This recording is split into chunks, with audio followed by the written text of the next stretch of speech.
you are part of a collective of USC students, alumni known as the Dirty Dozen. And there are going to be people who are seeing this or hearing this that don't understand quite what that is. But do you want to explain what the Dirty? I mean, you guys didn't name yourself this, right? This came later, I'm guessing.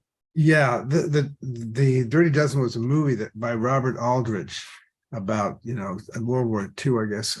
But someone in the press called the C group that I was with the Dirty Dozen because we had 12 guys who all went and had careers at the same time that took off, and it was unusual because we were all in the same class together. So that's where that came from, the Dirty Dozen. And it's George Lucas, John Milius. There's Walter Murch, Caleb Deschanel, and several others. Howard Kazanjian, Hal Barwood, Robert Dalva, Donald Glut. It's so interesting that class achieved so highly. I mean, you in the book you mentioned being, I think it was in 1980 maybe, and there's a picture taken of you and of George Lucas, and I think it's of Spielberg as well, and of somebody else. You guys had the 4 highest grossing movies in the world at that time. The other one was Irvin Kershner for Empire. That's right, it was Irvin Kershner. Yeah, that was a little moment in time where we were the top grossers. What do you think it was about that class, that group of people at USC? It was a new Hollywood, but New Hollywood hadn't really happened yet, had it? No, we were all told that we would never make it because no one had at that point. And so I think we had a lot more drive than most people. And it was a confluence of just, I don't know what, it was a magic moment when everybody just sort of came at the same time, this one group, and took off. I can't put my finger on it. I think it was a coincidence or fate. I don't know. Was there any feeling at the time that the studio system was starting to crumble, or the control that the studios had was starting to erode a little bit? Well, yeah. I mean, Easy Rider was a big turning point when suddenly the studios realized, oh, there's another audience out there of young people.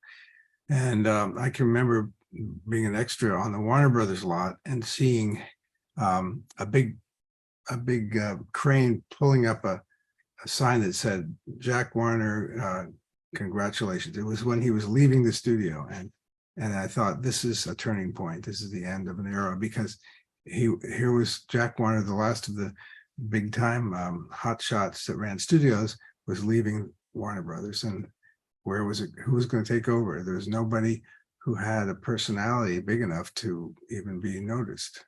Was there, I know you mentioned Coppola coming from UCLA and how there was sort of a rivalry, a competition between the two schools. Was it palpable? Did it push you guys? Was there actual competition, do you think?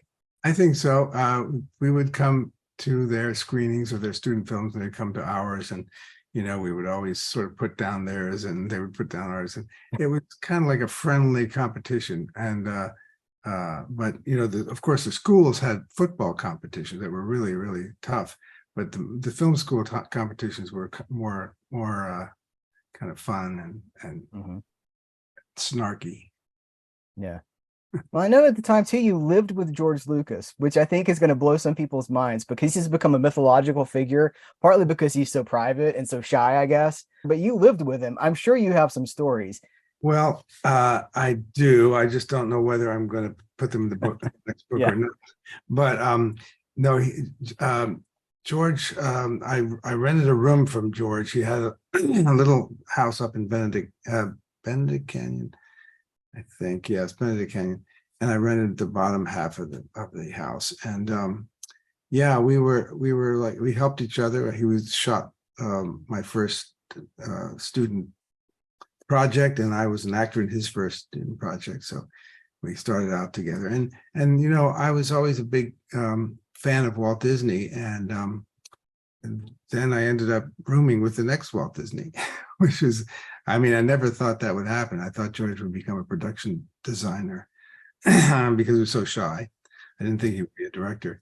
And his success has been fantastic. And he's been so friendly and supportive of me all these years, and inviting me to events and stuff. So it's great to One of the things I noticed about film schools today is that you can probably learn everything that you get in a film school online, but what you can't get is the camaraderie that you form, the friendships that you form in film school, and working like we did on each other's films, and then going forward and then continuing your career with those same people. Like Basil Polidoris was in our class, and he became a composer, and he ended up doing 5 films for me and 5 for John Milius.